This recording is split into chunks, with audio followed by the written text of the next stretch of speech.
This hour of the Costa Report is brought to you by Dole Food Company, the world's leading producer and distributor of fresh fruits and vegetables.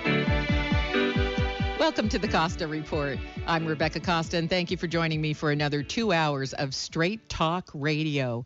We have a controversial program ahead of us today, so let me do the right thing here and say that if the current debate on gun control makes your blood boil and brings out the hate in you, I want to encourage you right now to change the dial on your radio. My guest today is the founder of Moms Demand Action for Gun Sense in America, formerly known as 1 Million Moms for Gun Control, Ms. Shannon Watts. She'll be joining us in just a minute.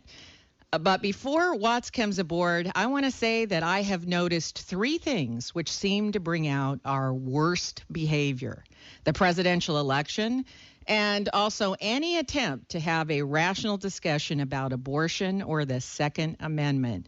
Within minutes, these conversations, they devolve into personal attacks and even threats. And believe me, I know, because I've been the recipient of more than my fair share of those threats, all because week after week, I commit the unforgivable crime of providing a national platform for people to explain their point of view. Apparently, there are some folks who think that the mere act of inviting a guest with whom they disagree gives them the right to threaten and intimidate me. What's even more strange to me is the fact that many listeners are quick to assume that I agree with the position of my guests. So before Watts joins us today, I have something I want to say to those of you who feel very passionate about the Second Amendment. How about being equally passionate about the First Amendment? Stop trying to muzzle and intimidate people who have a different perspective. Whether you agree or disagree with any of our guests, in my opinion, that isn't nearly as important as making sure the mainstream media allows all vantage points to be examined. And when I say all, that means all. Some that you agree with and others you may not feel comfortable listening to. You know, my only point is this. When you fan the flames of intolerance, just how long do you think it's going to be before someone tries to silence you over some issue? Part and parcel of free speech is tolerance. So I don't want to hear anything about defending the Constitution of the United States unless you're prepared to defend all of it, including the right of our guest today to work towards gun reform. And that's all I'm going to say on this subject. Now, let's get on with the show. Normally, this is where I tell you a little bit about the background of our guests, but we had a hell of a time finding out much about Shannon Watts. And sometimes it's what you can't find that tells you more about a person than what their PR firm puts out for public consumption. So let me tell you what we didn't find. Shannon Watts has no history of activism. She has not held public office, and by all accounts, she has shown no aspirations to become a political figure. She has never been in trouble with the law, and she was gainfully employed as a corporate communications expert before becoming a full-time mother. By all accounts, Shannon Watts is your neighbor, the woman who you pass in the grocery aisle at the supermarket, the parent who volunteers for the school field trip.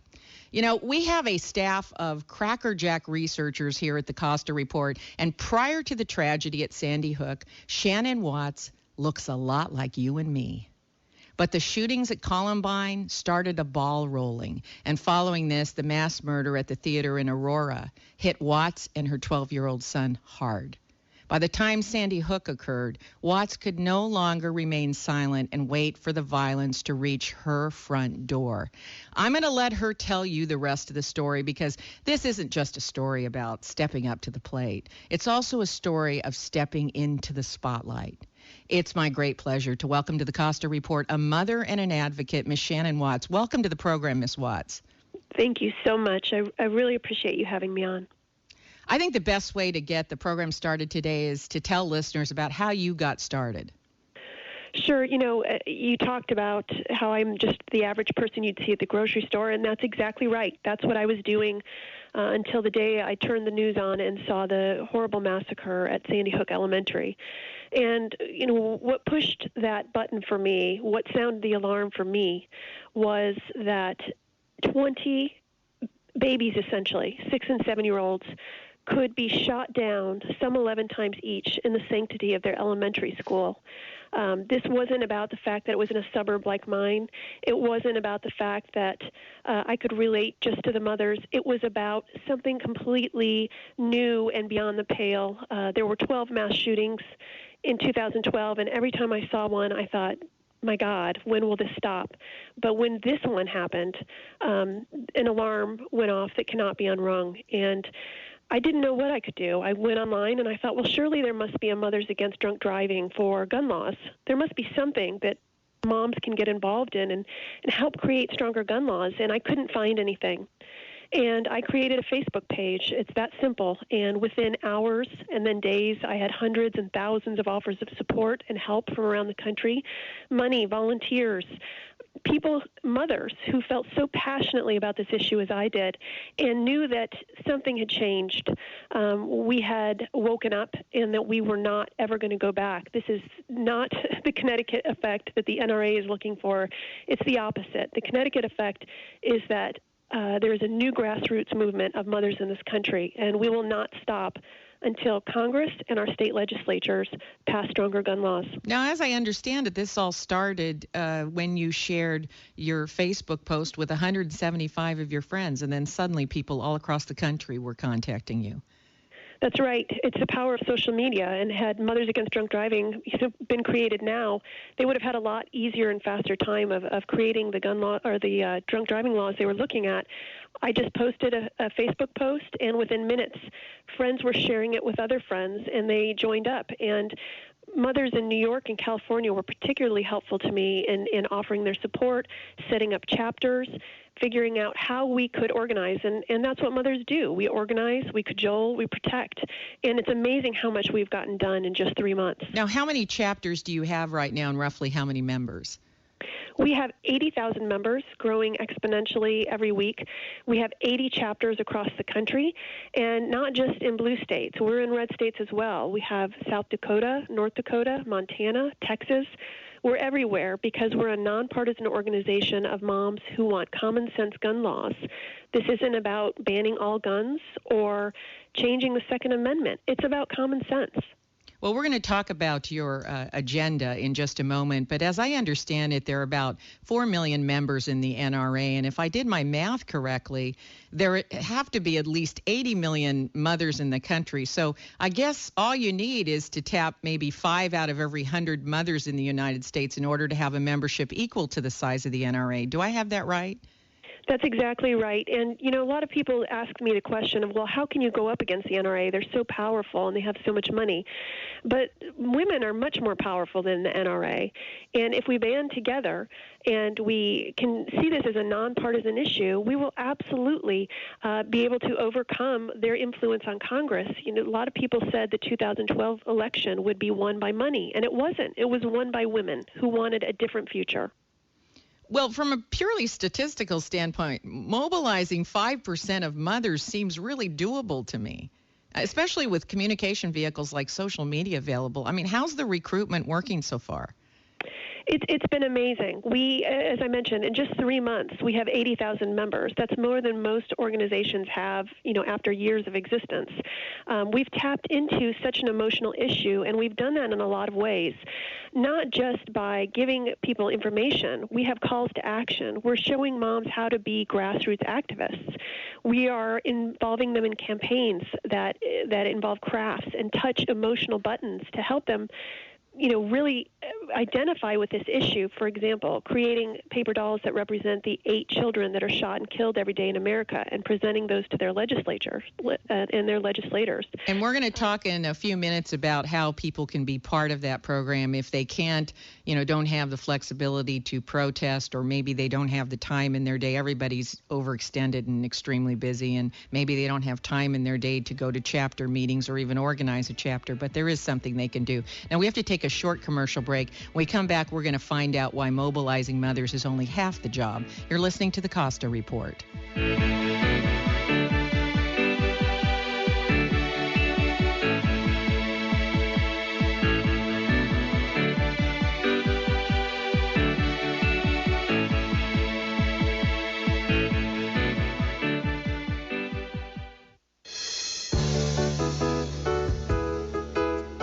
This Legal Minute is brought to you by Nolan, Hammerly, Etienne, and Haas, experienced attorneys providing professional legal services to the Central Coast for 85 years. Hello, this is attorney Stephen Wagner with your Legal Minute. Have you ever said to yourself there ought to be a law for that? Well, often there is. In this segment, I will address the issue of social media and hiring practices, and specifically the potential employer's right to snoop around in social media networks to gather information about the potential employee. From the employer's perspective, social networking sites must seem like a treasure trove or petri dish, overflowing with valuable information. The hot-button legal issue that has arisen recently relates to the employer's request, or worse yet, demand for the candidate's password and/or username. It is this conduct by the employer that has sparked outcry and controversy based on privacy rights, and this has led to legislation and the enactment of laws that now prohibit employers from making such demands or requests. Such is the case in California and several other states. It would now seem that the lid has been placed back on the petri dish. However, it is important to note that employers still have a right to access all public information. That is, anything the potential or current employee chooses to share, publish, or make public. In other words, these laws do not protect job seekers from their own stupidity or indiscretions that they decide to gloat about by publishing their escapades on the World Wide Web. So it seems that discretion is still the better part of valor. This is Stephen Wagner, and that's your Legal Minute. Brought to you by Nolan, Hammerly, Etienne, and Haas. Selected in 2013 as one of the top law firms in the United States by Martindale-Hubbell. Attention hackers. OperationSurf.org needs your support and your foursome. March 25th at Bayonet Black Horse. Bring your foursome to support Operation Surf, a program that exposes wounded active duty military heroes to the healing powers of the ocean through surfing. All proceeds will go towards this week-long event. For more information or to register, go to OperationSurf.org. That is an order. Healing, honoring heroes. That is all. Hi, I'm Andy, the produce manager at Ben Lomond Market. This week we are featuring all your St. Patrick Day items. Green cabbage, 39 cents a pound. Large red potatoes, 49 cents a pound. Yellow onions, 59 cents a pound. And 1 pound bag baby peeled carrots, 99 cents each. We also have large pineapples from Mexico, $2.99 each. In organics, we are featuring green cabbage, 99 cents a pound. Bunch carrots, $1.59 each. And organic red leaf or green leaf lettuce, 99 cents each. Some new items in our produce department: kumquats, cactus pears, and cactus leaves. Our weekend special: medium-sized artichokes, 59 cents each. So come, check out our great selection of fresh produce at Ben Lomond Market. Tune in to the Sentinel radio program Saturday morning at 8 a.m. right here on AM 1080 KSCO. Brought to you by First Church of Christ Scientist Monterey. Come into our Christian Science community reading room and bookstore and find comfort from the challenges you're facing. We have the resources that will connect you with your God-given substance. Find help now. Our address is 780 Abrego Street in Monterey. Reach out for this help today. Come in and visit or call 831-372-5076. 372-5076. Welcome back to the Costa Report. I'm Rebecca Costa, and my guest today is the founder of Moms Demand Action for Gun Sense in America, Shannon Watts. And before the break, you were telling us that in just 3 months, 80,000 mothers have mobilized to demand a common sense approach to gun laws. So before we get to some of the other activities the organization is working on, let's talk about the 3 objectives you hope to accomplish, beginning with the banning assault weapons and magazines which hold more than 10 rounds. Is there some reason you draw the line at 10 rounds? You know, that's what we have right now in Senator Feinstein's bill, and that seems like a normal, acceptable amount. And again, this is about common sense. People don't need 100 rounds, but people are saying they do need, more than 7 or 8, and 10 seems like an acceptable number. How can we come together and have common sense solutions? 10. Okay, so now the second objective is to require thorough background checks for all gun and ammunition purchases. Is that right? That's right. Right now, 40% of all people do not have a background check when they purchase a gun. And, regardless of what the people who say that there are background checks, the reality is they are not being implemented at gun shows and online sales and even person-to-person sales. And so if you took 100 people and you went to the airport and only 60 of them went through security, would you feel safe? Absolutely not. And that's what's happening every day in this country with guns. So what we need, it sounds like, is greater oversight. We already have a requirement for background checks, and there are some loopholes such as gun shows, but maybe we need to tighten that up and have better oversight. Is that where you're going? That's exactly right. Mm-hmm. I can't buy a car or other kinds of equipment, the deadly equipment, without having some kind of background check. But the NRA has done a great job of loosening those laws and making it so that 40% of all people who buy guns can buy them without a background check. Well, now, I understand that there's been a recent poll that showed 88% of all gun owners and 86% of NRA members are in favor of background checks. So from that standpoint, isn't that some common ground that you can build on? Absolutely. And the question is, then why isn't this happening? And the answer is because the leadership of the NRA and the gun lobbyists make money off of guns, and they give a lot of money to our legislators to run for election. And that's the problem we have in this country right now. They're so intransigent because they're in the pockets of the NRA lobbyists and leadership. But you've got 86% of NRA members saying that they want background checks. So exactly. I don't understand where is it breaking down? You've got the majority of a membership saying they want it. We've got moms across America saying they want it. We've got the American public saying they want it. So where does this break down? It breaks down because the leadership who makes the money, not the members, they're not making any money off of the gun manufacturers. The leadership and the lobbyists are, and they are the ones who are paying our legislators to have similar beliefs on guns. And so that we have to show legislators that whether or not they win re-election is based on moms and women and not the NRA. Well, that's true. You can look at any election polling and talk to any of the polling experts, and they'll tell you that women really do swing an election one way or another. Now, how long of a waiting period are we talking about on a background check? I hear people talking about a 2-minute background check. Yeah, right now that's the problem. I mean, right now it is very random, and we have to have a set universal law, not a law that's state by state. Right now, the states are deciding what those laws look like, and people talk about, for example, Chicago and how they allegedly have the tightest gun laws in America, and yet they have such violence. But that's because you can go right over the border, less than 30 minutes away, to my home state, Indiana, and buy an assault weapon without a background check at all, if you buy it in a certain way. And these are the problems when you have state-by-state laws on guns. There needs to be a universal background check that is established by Congress. Now, I've been criticized for suggesting that a longer waiting period would allow applicants who have mental illness or violent tendencies to eventually show these behaviors. And even the most deluded among us can hold it together for 2 minutes. But the longer a person has to wait, the more probable it becomes that they'll demonstrate behaviors such as domestic abuse or have to be institutionalized. But people often come back to me with the argument that during that time, gangs and criminals, well, they have no waiting period, and isn't a long period just punishing law-abiding citizens and creating a situation where they're unable to defend themselves within that waiting period. How do you answer those folks? Well, the FBI has said that a background check waiting period needs to be at least 3 days to be thorough. 24 hours is not going to cut it. But listen, anybody can hold it together for 3 days. That's true, and I would agree with you. And I think, though, what we have to do is bring both sides together.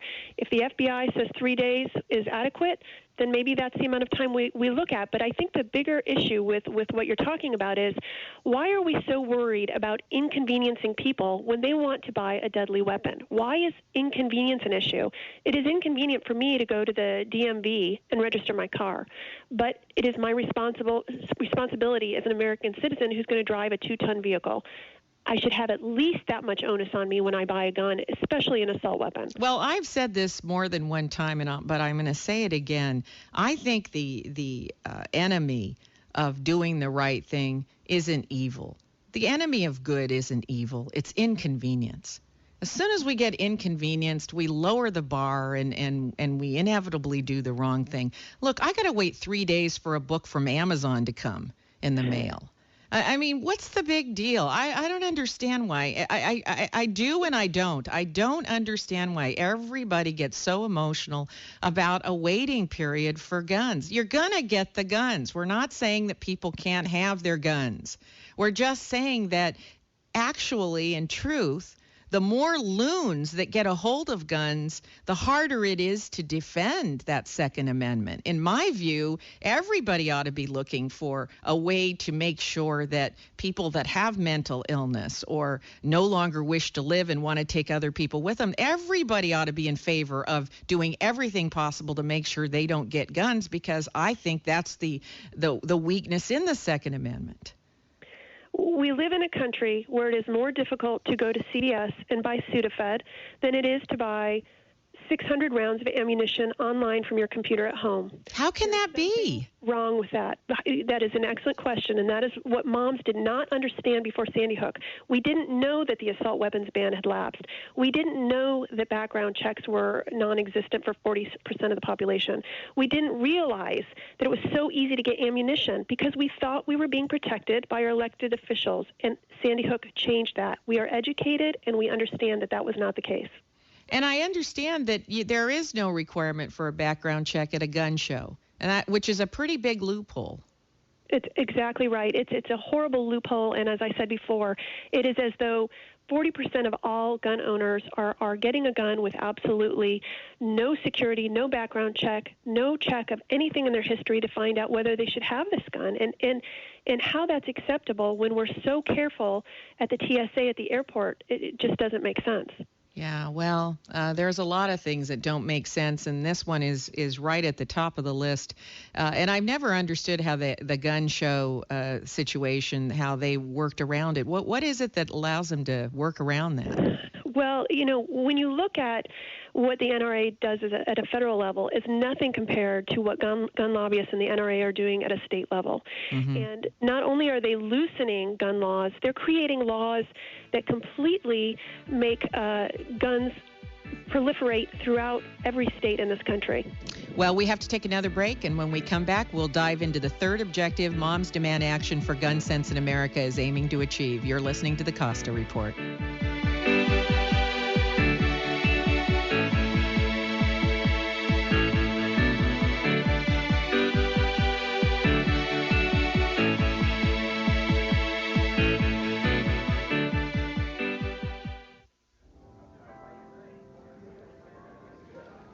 I'm here today with Scott Caraccioli of Caraccioli Cellars. Hi, Scott. How you doing? I'm doing well, Rebecca. Thanks for having me.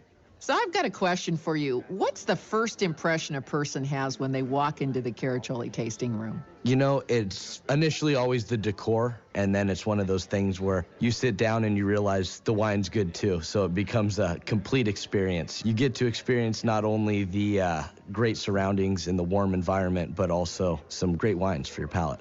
It's one of my favorite places to go in downtown Carmel, and I hope everyone listening to us today will take a moment to stop in, because I think that they would really enjoy the experience that you've created.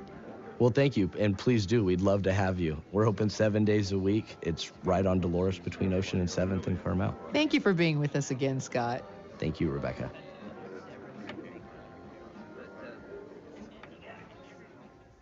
I've been talking about Sleep Number for a while now, and how much I love my bed. My goodness, it's made such a tremendous difference in the way both Celeste and I sleep. My Sleep Number bed is up there around 100. I like it nice and firm. Celeste, 80 or so. What's great about the people at Sleep Number, they're always looking for ways to improve the way we sleep, and they've done it again with a memory foam bed. The all-new Sleep Number memory foam bed is a perfect combination of cool, contouring foam and the unique adjustability of the Sleep Number bed.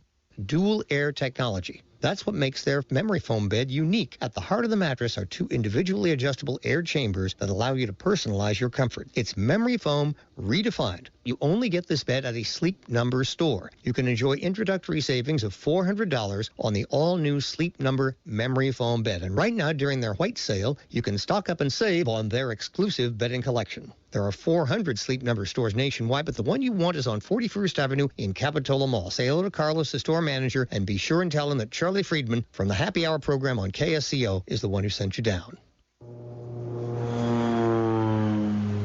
Props Restaurant and Lounge is open now at the Watsonville Airport. That's right, there's a brand new watering hole ready to serve you 7 days a week for lunch and dinner, located right at the Watsonville Airport. Easy to reach, and what a wonderful destination it is.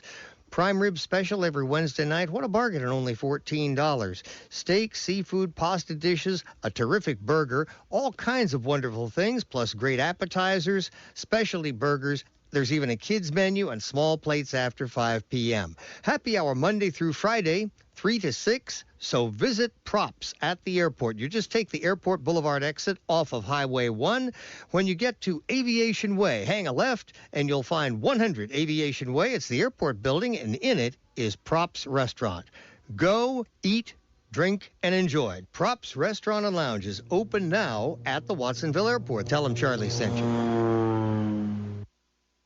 But T, we're going to do 25 now, 50 now, 75, we're going to go 300, 325, 350, 375, we're going to go 400, 425, 450. Imagine finding an old painting or chair or fishing lure or rummaging through the attic. Is it junk or is it hidden treasure? Hello, I'm Rob Slowinski of Slowinski Auctions and Appraisers in Scotts Valley. Before you throw that item out, you better make certain it's not hidden treasure. And the way to do that is to join me at 2 p.m. Saturday afternoon here at KSCO for Hidden Treasures Radio Show. Put that item on the table in front of you and call the show.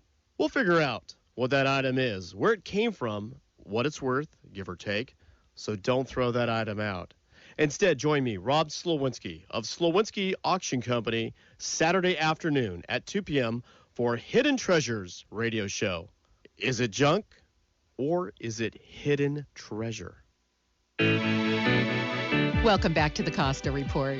I'm Rebecca Costa, and my guest today is mother and advocate for gun reform, Shannon Watts. And before the break, you were pointing out that it's harder to buy Sudafed at the local drugstore than it is to buy guns and ammunition. And I think that pretty much sums up what you mean by common sense. So moving on to the organization's third objective, I believe that focuses on reporting the sale of large quantities of ammunition to the ATF and banning online sales of ammunition. Perhaps you could speak to that for a moment.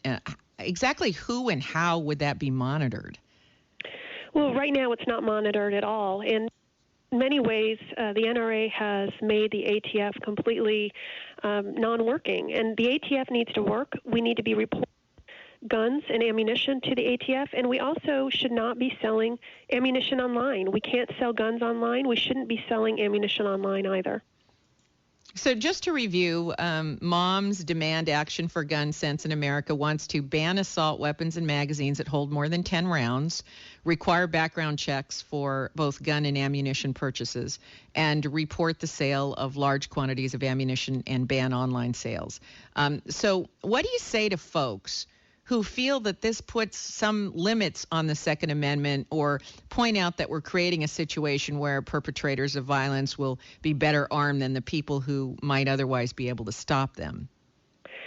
Well, there already are limits on the Second Amendment. You know, I can't have a nuclear weapon. I can't have a handheld rocket launcher. I can't really even have a machine gun. So we have already put limits on some of the amendments of our Constitution. For the First Amendment, I can't yell fire in a crowded theater. So as a civilized, developed country, we have to decide what is going to protect and keep safe the most precious commodity that we have, and that's our children. And that we have somehow gotten so out of control that we care more about guns than we do about the safety of our children shows that there needs to be a redirect. And clearly that redirect is going to have to come from the women and moms in this country who are charged with the safety of our children, because we've lost sight. We have become so so clouded and jaded by this argument of fear and polarization around the Second Amendment that we're not thinking straight. I think we're afraid of the Constitution. I think we've become fearful that we're going to tamper with it and somehow undo what our founding fathers had in mind for the nation. But in fact, our founding fathers were so wise, they put in a process for amending the Constitution because they didn't expect it to be a document that didn't evolve over time. They fully expected that it would evolve. And I think that when we talk about putting some restrictions in place, I think it's what the founding fathers truly had in mind. Now, I've received a lot of emails about the fact that every family in Sweden is issued a gun and required by the government to go to training on how to handle that gun. And there seems to be no relationship between violence and guns in that country, the same thing you point out in certain states. So let me ask you this. Is it possible that we're working the wrong end of the problem? Because in each of these cases, Columbine, Aurora, Sandy Hook, and elsewhere, don't we have a situation where the perpetrators were already suffering from depression and mental illness long before they went looking for a gun? The reality is that yes, we have a violent society, and there's Hollywood to blame, and video games, and our mental health system, and you can blame all of that. But in other countries where there is a well-regulated militia, you mentioned Sweden, people aren't walking around with assault weapons in an open carry situation. In this country, if you are angry or violent or mentally ill or depressed or whatever your experience is, you have such access to weapons that will kill people. And in the situation at Sandy Hook, this man was able to murder 26 people in less than 5 minutes and was able to shoot 150 times. That is completely nonsensical, and we can address all of those other issues, but the quick thing to address and the easy thing to address is access to guns. Well, I think everyone can agree being able to fire off 150 rounds is just excessive. And I know that some people feel that we have a violent society, but I'm not so sure it's a violent society so much as it is a increasingly depressed one. And I worry that we have a different kind of killer on our hands. I mean, throughout history, there have been incidences of murder like this, but for the most part, the offenders still had the will to live intact. They'd try to run and hide and get away. But what we have today are murderers who have lost their will to live. And to me, the fact that on a global basis, the number of suicides is accelerating, particularly amongst young people, this may go to the heart of the violence we're seeing today. I mean, I understand that separating means from motive will do something to curtail the violence, but it seems to me that when you have young people that are very depressed, no longer have a zest for life, and don't care to live anymore, we have something fundamentally going wrong. I think that's true, and especially in the case of mass shooters, and why this particular person was able to access an assault weapon is beyond comprehension. But there's also an important need to look at the violence that goes on every day in the urban centers of this country, not by mass shooters, but for example, the 5-month-old who was shot the other day while her diaper was being changed in Chicago. The proliferation of guns in this country has led to a very obvious and clear connection to increased amount of murders. And every day, 8 children in this country are shot and killed. And we have to ask ourselves, why are we allowing this to happen? Why don't people know about the 8 children being killed every day by guns in the United States? That's a shocking number. How has that been kept out of the media? Did we just not aggregate it? Is there an attempt to suppress that kind of aggregation? It is an excellent question. It seems like so much of the conversation about guns is so polarized in this country, and everyone is either so far on one side or the other. Some are for banning all guns, and some are for arming every citizen. There has to be common sense that brings us together and looks at the facts and says, how do we decrease this horrific number of 8 children shot and killed every day? how can we agree that this is a priority to keep our children safe in a developed country and to move forward with regulations that will do exactly that without changing the Second Amendment, but also, this idea that Wayne LaPierre has that we're going to put shields over our schools and give our children bulletproof backpacks and arm every citizen, and the bad guys are going to shoot it out with the good guys over our kids' heads. It's just, it's incredible to me that is even a consideration or a possibility, and I'm telling you, mothers will not allow it. Why are we so polarized? What's your idea about that? It's the different media outlets. It's the way to motivate and mobilize people seems to have become to scare them and to make them think they're going to lose freedom or lose privileges or lose rights. And it is. So we use fear to motivate. Absolutely. Mm-hmm. And in your view, that's what we're doing. We're scaring people into thinking that their Second Amendment rights are threatened or somehow we're coming for all their guns. Well, I can tell you those are the emails I'm getting from the people who do not like what I'm doing, for sure. Mm-hmm. And I would imagine you're getting a lot of those. A lot of emails and a lot of calls, but, at the end of the day, I'm not afraid. And I get asked that question a lot. I'm not afraid because I believe that this is the right thing to do. And, some of these people are bullies and some of them are motivated by profit and money. And in order to do the right thing, it's time for moms to stand up. And it's a difficult issue to come out in public on, but we have to do it. Mm-hmm. And how about the mothers that do stand up? Is there a little bit of intimidation to make their feelings known? Oh, absolutely. We're seeing that everywhere. Some of our moms in Texas are afraid to use their last names when they talk to reporters. It definitely depends on where you live in this country. I had 3 people, quit before I could hire an administrative assistant here in the state of Indiana because their families were so upset that they would get involved in gun control. And people from blue states like California and New York can't even believe that goes on. Yeah, well, I'm not surprised. We have to take our last break, but stay where you are because we're going to find out about intimidation and personal attacks that come part and parcel with trying to tackle a loaded issue like gun control. You're listening to the Costa Report.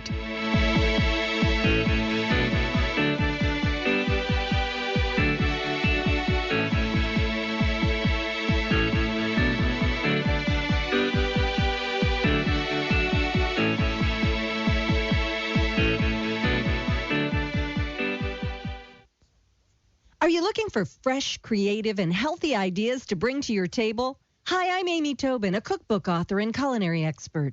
Dole makes it easy to eat the right foods with their wide selection of salad blends and all-natural salad kits. Whether it's Sunday night family dinner or a lunchtime indulgent with your favorite salad ingredients, let your culinary imagination soar with more than 30 varieties of salad blends that range from sweet and subtle to zesty and bold. For the ultimate in fresh convenience, try Dole's all-inclusive salad kits with farm-fresh lettuces, crunchy vegetables, and all-natural Dole specialty dressings and toppings. To learn more about Dole salads and for inspiring recipe ideas, visit dole.com/salads or like Dole Salad Guide on Facebook. With so many delicious and convenient choices, it's easy to find nutritious inspiration with Dole salads.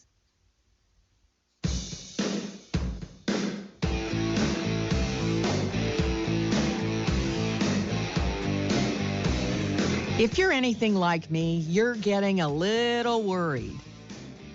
Debt, violence, obesity, drug use, and foreign competition are up, and education, employment, and housing are down. Is this just part of a cycle, or are these signs of something more dangerous? In the Watchman's Rattle, I described the earliest symptoms of collapse. The same symptoms that the Mayans, Khmer, and Romans experienced, and why we could be headed down that same path. So take a moment to pick up the new paperback at any bookstore or online retailer. That's The Watchman's Rattle. Do it today.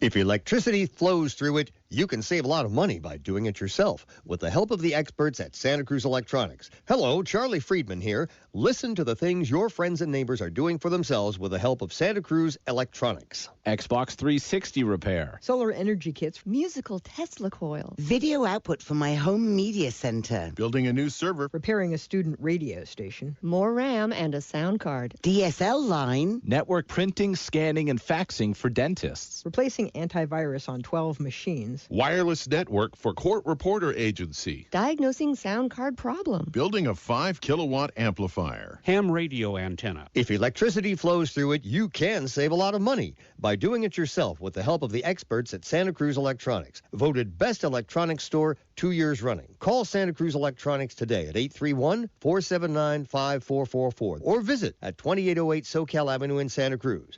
Do it yourself and save money with the help of Santa Cruz Electronics. Hey, Mom, why is the sky blue? Why don't animals talk? Why do dogs have wet noses? Why is an 11 pronounced 21? Kids ask a lot of questions. Why do I have a belly button? But you don't have to know every answer. Why is the ocean salty? Because you don't have to be perfect to be a perfect parent. Why are there 50 states? There are thousands of children in foster care who don't need every question answered. Why is pizza round? They just need you. For more information on how you can adopt, go to adoptuskids.org. A public service announcement from the U.S. Department of Health and Human Services, Adopt U.S. Kids, and the Ad Council. Hi, Jacoby here, host of Raising the Standards, right here on KFCO Saturdays, 3 to 5 p.m. Tune in and join me, Rachel, my co-host, our buddy Rick, and some of the most interesting folks in the world as we chat and play the best music on the planet. And remember, if at some point during the program you're not offended, well, you're just not listening. Raising the Standards, Saturdays here on KFCO, 3 to 5.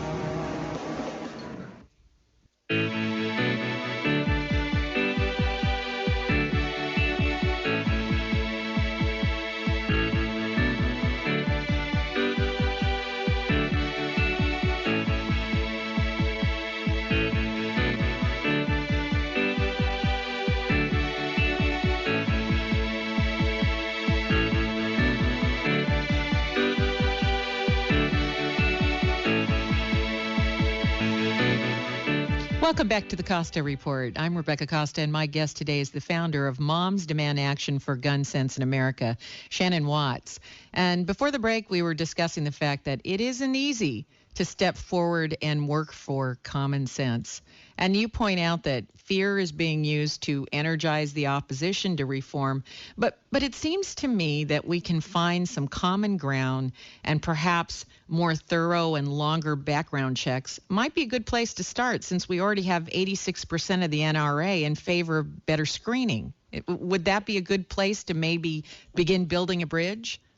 I would agree. I think that is the right place to build a bridge. I think the three things we've talked about today are all common sense. But, you know, what was interesting is we just had more than 200 moms go to D.C. for Moms Take the Hill Day, and we had more than 100 meetings with congressional representatives. And in those meetings where the legislator was more pro-gun than gun control, the discussion always went to this idea of a slippery slope. Well, if we do background checks, then all of a sudden you're going to have a registry of all of our information that the government will use somehow against us. Or if you take away assault weapons, then you'll take our guns. Or if you regulate ammunition, then we'll be limited to one bullet each. And, you know, these discussions have to be reasonable and common sense. And there seems to be this idea that this is the beginning of the end for democracy, and it's a ridiculous road to go down. Well, I also want to make sure that people know that recruitment and education is only half the job.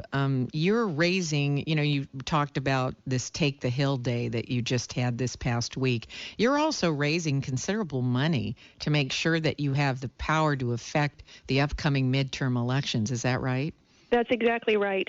We are a 501c4 and a 501c3, and you know we feel strongly that if the things that we're asking for don't get done right now this session, then we will be back at the midterms, and we will be back at this every single day, not just at a congressional level, but in our state legislatures. If we can get more states like New York to pass something like the New York SAFE Act, where they're trying to do similar things in Maryland and Colorado, then we'll go at this from a different angle. We may not get it done at the congressional level, but we'll go at it after the state level. Well, I'll tell you, if people ever needed evidence that this isn't the Connecticut effect, it's the wonderful efficiency of your organization and how you're using state-of-the-art internet tools to not only get the word out, but as a communication device and a fundraising device. Now, you've already been supported by a number of very powerful politicians. Tell the listeners today who some of those are. We've had great support from Senator Dianne Feinstein on her assault weapons ban, but also from many, many of the moms that serve in Congress, including Representative Pelosi and Senator Boxer, all of the senators and representatives from Connecticut, where they had this tragedy, many from Colorado. Senator Lautenberg, all of these people who are working very hard on common sense gun regulations and have for decades. You know, you look at someone like Representative Carolyn McCarthy, who's a supporter of ours and came to Congress because of the horrible gun violence that affected her own family. And she said for the first time to see moms get involved in this issue and to galvanize, that she's buoyed and heartened. And she really does feel like this is the time we can get something done. But you've also, I want to make this point because I'm going to get a lot of emails about this. You've also been joined by dads. We have, you know, we're modeled after Mothers Against Drunk Driving, but that wasn't just about moms. It was about all human beings who thought that this was an important issue, and we feel the exact same way. We have a dad's chapter. We have a grandmother's chapter. You know, we were so grateful to have so many dads join us the other day in Washington, D.C., and so we realized this takes families, but our message is moms have to stand up now and take this issue on and be brave and be bold, because we are the ones that will get this done. Now, you've talked a little bit about your son when the Sandy Hook tragedy took place, how difficult it was to sit down with your son and try to explain what had happened in a way that wouldn't make him fearful but would make him cautious. How's your son doing today? You know, he's doing well, and the reason the Sandy Hook tragedy struck us so strongly was also because my son had his first panic attack after finding out about the Batman shootings right before going in to see the Batman movie. And he was concerned during that movie that someone next to him had a gun, and he actually ended up fleeing the movie theater and had a very hard time sleeping and started seeing a psychologist. And so, you know, not everyone in this country is a primary victim of gun violence, but we are all secondary victims of gun violence because we see it so much every day. And so on the heels of him coming to terms with what had happened in Aurora, then you got hit by the second wave, which was Sandy Hook. That's right. And the shocking thing about that was, and it was disheartening, that his reaction was, okay, another shooting. And I think that is becoming the reaction of a lot of kids. They're terrified when they realize that this can happen and that their safety can be breached, but then they become numb to it. So you were worried that he had a panic attack, but then on the other hand, it's a little worrisome when they learn to cope and accept it. That's right. I think, 12 mass shootings in 2000, or 16 mass shootings in 2012. I think we've all become a little numb to it. And hopefully the Connecticut effect from Sandy Hook is that we will no longer turn our backs when something like this happens. Now, before we run out of time, for mothers and fathers who are listening today and they're not able to join you on the Hill in Washington, D.C., but they'd like to play a role in seeing gun reform, is there a website they can go to get more information? Absolutely. Please go to momsdemandaction.org. We also have a national Facebook page, and we have a Facebook page for every single chapter that we have right now in the country. If we don't have a chapter where you live, please reach out to us, and you can start one. This is a grassroots movement, and everybody's voice is important. Mm-hmm. And take a moment to now explain this Paper Dolls Steel Resolve campaign, because this is very clever and it doesn't take a lot of time, and it's something families can do from their own kitchen table. Absolutely. We have started a campaign, and we would like moms and families to make 8 paper dolls that represent the 8 children who are shot and killed every day in America. and we are presenting these to legislators. We are posting these on Facebook and on Twitter, and we're sending them directly to legislators so that they can see how this is impacting our country in a creative way. So you can sit with your children or get a group of moms together and cut these paper dolls out. That's right. Now, I'm not very good at cutting paper dolls out. Do you have instructions for that? You can go to our website, and we walk you through every step of the way. Because I've never really cut paper dolls out, and I thought, well, that's a clever idea. I don't think I know how to do that. So I may get a craft lesson along with doing something good, and it's certainly a good way to involve children and neighbors and that kind of thing. Get them all together. You know what? I'll tell you something. The fastest way I can get people to my kitchen table to help me with a project is baked goods.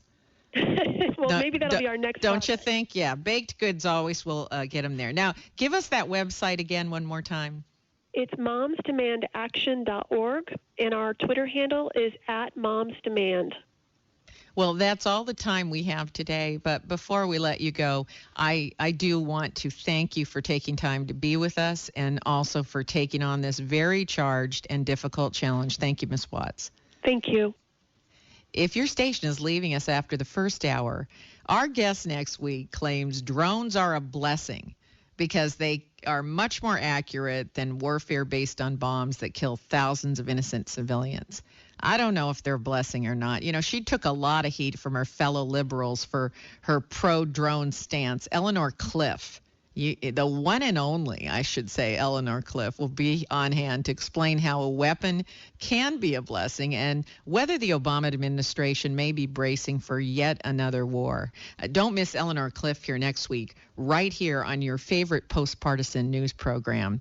And now, just hang on there. Don't you dare turn your dial. Stay tuned for the second hour of the Costa Report when we take your calls and we find out what's on your mind this week.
I'm here today with Scott Caraccioli of Caraccioli Cellars. Now, there's a number of ways you can taste wines at the tasting room. Talk to us a little bit about that. Yeah, we currently have 9 different wines on our tasting menu, and we really want it to be an experience where you get to taste the wine that you want to taste. So if you want to taste Pinot, you can really focus your flight around that. If you wanted to focus on the bubbles, we have 3 different sparklings that will allow you to build your flight that way. Or if you came in and you just wanted to taste one wine, we would have it set up for you to be able to do that as well. Now, what's a flight? A flight is basically a combination of small tastes of different wines. If you wanted to taste all of our different Chardonnays, you could taste the 2007 Chardonnay, the 2008, and the 2009, and we would line you up with an individual taste of each of them. Thank you for being with us again, Scott. Thank you, Rebecca. Coast Paper and Supply has been family-owned and operated since 1948. They have a wide array of products available, including brand name and eco-friendly cleaning supplies, paper goods, and compostable plates, cups, and cutlery. Whether your needs are for business or home, Coast Paper and Supply's friendly and reliable staff have what you're looking for. They even accommodate special orders. You can find them at 151 Josephine on River Street in Santa Cruz, Monday through Friday from 8 a.m. to 4:30, or call at 831-423-3350.